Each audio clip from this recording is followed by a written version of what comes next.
Hi, Alex. Hello, everybody, and welcome to the next session in the Circle Yorkshire.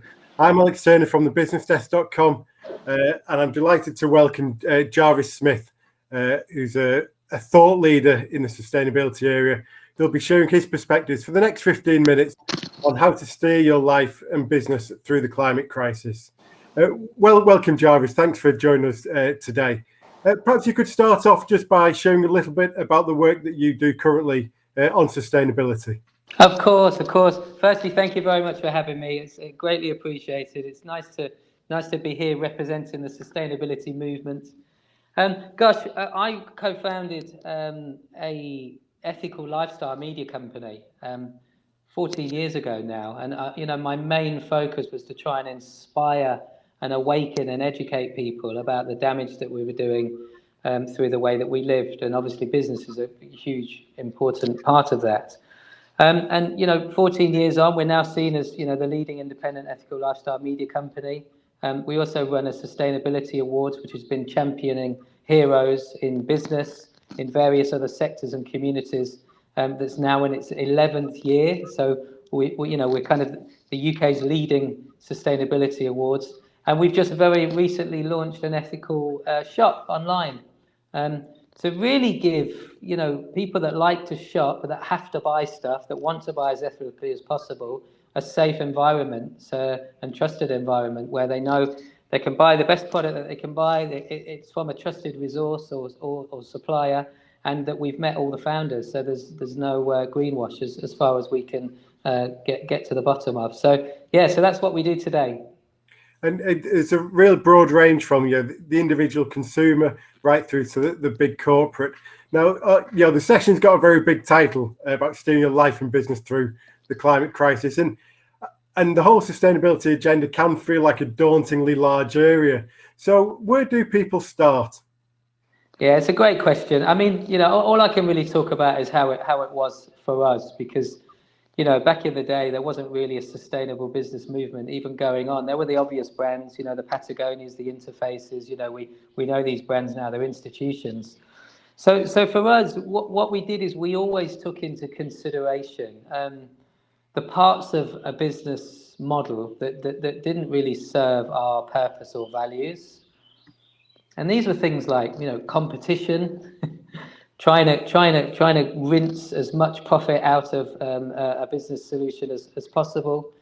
Giving value back to your client base, and in our case, that's business clients and customers. And then really taking into consideration, how the business chooses to communicate, how it chooses to operate, how it chooses to become sustainable. And I don't mean that from an ethical perspective. I mean from a financial business perspective. So we took all of these variables into question, and then we realized that actually, we don't want to create a business that is going to, make me and my wife and our family, billionaires. What we want to create was a business that was going to be able to give value to our audience, whether that be, clients or customers, and also put, if you like, regenerate the planet in the way that we were acting in business. So we've come up with various solutions in order to do that. So there's the obvious ones like, making sure you deal with brands and products that are in alignment with your values. Secondly, making sure that the products that they sell are in alignment with our values.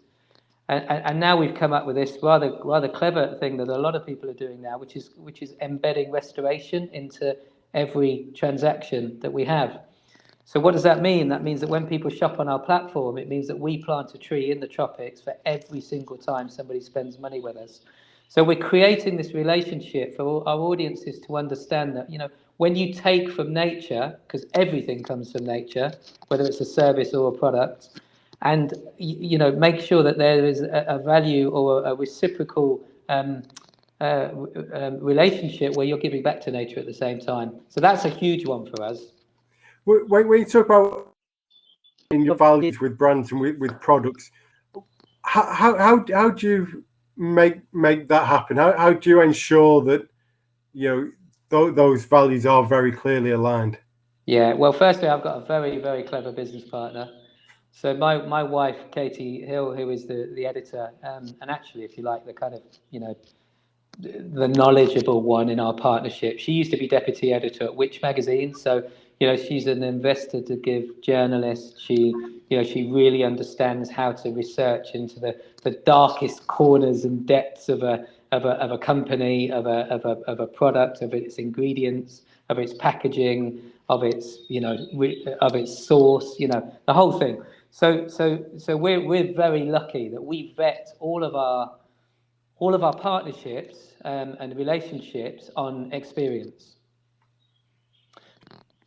Okay, I was going to ask. I think I'm right in saying it's Voltaire who said that perfect is the enemy of the good, and it feels like for sustainability that's a real problem. People worry that because they can't do it perfectly, then perhaps they shouldn't start.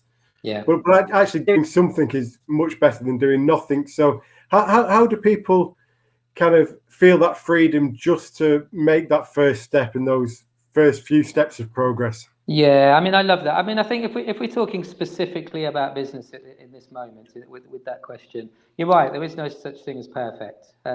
Perfection is not buying anything. Living off the organic land and only ever taking what you need. So we're completely out of balance with that much more rooted indigenous way of living. The problem is that commerce has created the success based on bottom line. And so that whole system needs to change. So I think how people can value what is as close to perfection, because again, there is no thing as perfection, is, have you taken into consideration every aspect of your relationship with nature in the way that you do business?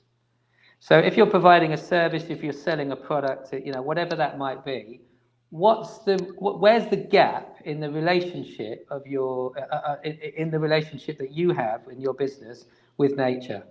What everybody else does is look at the other way. They look at the relationship with their customers, the relationship with their audience. It's already lost if you're beginning your process in business looking on the outside. What you've got to do is go back and think about actually every single resource that we need within our business comes from nature.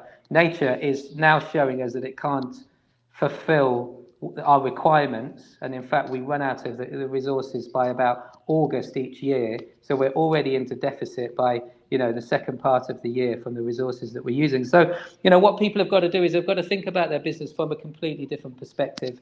And I would argue now, being a thought leader in this space, if people are not doing that over the next 8 to 9 years, they're probably going to not have a business to survive in the new paradigm that we're moving into. Yeah, I think that's a really important point, isn't it? It's the rate of change that we're seeing. I think, over the last couple of years at least, we've started to see people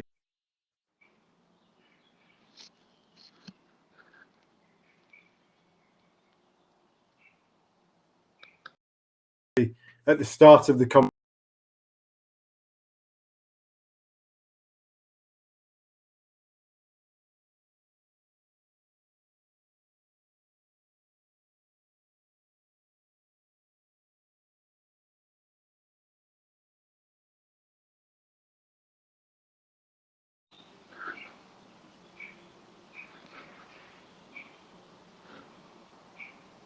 I think we've lost Alex. Okay, so those of you that are still listening, I didn't hear the question that Alex was asking, but I think that if here he is, he's back. Okay, brilliant. It's right. You carry on, Jarvis. Well, I was just going to kind of monologue, if you like, for a bit, but please do ask the question again, because if everybody else heard it, they're probably dying to know what the answer is. It's right. Well, I'll jump onto the question we've got in the chat, we've got do you think carbon reporting should be mandatory for all businesses, similar to the way that they must report their financial performance? Yeah, I do. I mean, I think we've been through an awful time with this kind of carbon offsetting and these various ways of actually often people wanting to try and do the right thing. Yes, there have been these charlatans that have been trying to make money out of it, but right now I think we're in a good place. Everybody understands the problem. They're trying to do the best they can. So I do think that carbon reporting is going to be important, but I don't feel it's going to be a regulation anytime soon. So what I think we can do as individuals and as business leaders and as employees and as part of a team and even as customers to businesses, what we can do is we can make sure that we embed that kind of important aspect of giving back to nature in the way that we either do our business or in the way that we want to buy a product or business or service. So my feeling is it's got to come back down to the grassroots. It's got to come back down to the individual. We are seeing now already that the SDGs that were supposed to be so brilliant are not working.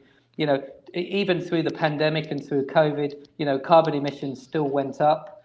We did see some really positive things. We did see air pollution reducing, certain aspects of ecosystems regenerating, but we've still seen, the rising of temperatures. So, it clearly shows that just the stopping of what we're doing currently is not going to work. We've now got to build in some kind of resilience into every single aspect of a business transaction. And does that require businesses to be much more engaged with the supply chain and really get into more detail than perhaps they are doing at the moment? Yeah, I mean, it's such a tricky one because hopefully most businesses, they do understand their supply chains. But I mean, we see these awful big companies that claim to be having, wonderful supply chains, and you trace them back, and half of them are, absolutely diabolical. So, I don't think we can always rely on really clearly knowing what that supply chain looks like unless you're deeply embedded in that as your way of life, right? Which most business owners don't have the time for, right? We just have to trust. So I think, again, I would encourage businesses to start at the other way. It's like, okay, my business has to operate. This is what we do. This is the service we provide. How can I embed restoration into my business? So that at the very least, I am not necessarily offsetting the output, because I think that's a bit of a loophole, but actually just simply giving back to nature. That's to me, that's the most important thing we can do right now. And so we get away from all this technical jargon and all this circular economy and, all this stuff that, people are talking about. It's very simple. If you're going to take, and you need to take from the planet in order to operate as a business, then give back. It doesn't get more simple than that. And in practical terms, what would that involve? Yeah, I mean, the most obvious things are protecting the trees that we've got, particularly in the tropics and also, the oceans. There's a huge amount of sacred natural technologies that do the job that we need it to do. We've got to just protect those. So, for example, we work with a coffee brand. Every kilo of coffee that they sell, they save 20 square meters of Amazon rainforest. Now, let me just give you an equation. In the UK last year, there were 40 billion transactions, right? If the government created a legislation where we had to embed restoration into every transaction, which is what we are pushing for as a business, then that 40 billion transactions would have had a tree planted for every single transaction. Now, each tree sequesters 1 ton of carbon, right? Mm-hmm. Now, over the year, the planet uses 40 billion tons of carbon. So in the UK alone, we could mitigate the climate crisis in terms of human impact just by embedding restoration into the UK's transactions alone. Yeah, which would have a transformative effect. Well, just to finish off, Jarvis, time flies by so quickly. It does, doesn't it? What would be the one thing that you would want people who leave this session to crack on with? What's the one thing they can do today? Yeah, I think the one thing that they can do is again, and I keep talking about nature, is consider the gap between the way you operate in your life and in business and nature. Every single thing, this jacket, the toothpaste, the toast we eat in the morning, the apple, the drink of water, the computer, everything comes from nature. I would encourage everybody to just be thankful and appreciate nature and how it's given to us, and then we can begin to rekindle that relationship. And if that evolves through the business economic systems that we have, then we can turn this around rapidly. It's a good upbeat note to end on. Thanks very much, Jarvis, for joining us and for your fascinating contribution. We've still got 3 sessions still to come on in the Circle Yorkshire. About to start is Building Back Better. Then we'll be followed by Music Magpie founder Steve Oliver, who's leading our re-commerce session. Really looking forward to listening to that one. And then I'll be back for the final session of the day on the critical issue of water. Don't forget to check out the expo area and join in the conversations that are going on in the event chat or by directly contacting some of the other delegates who are here this afternoon. And I hope you enjoy the rest of the day. Thank you. Cheers, Alex. Thank you.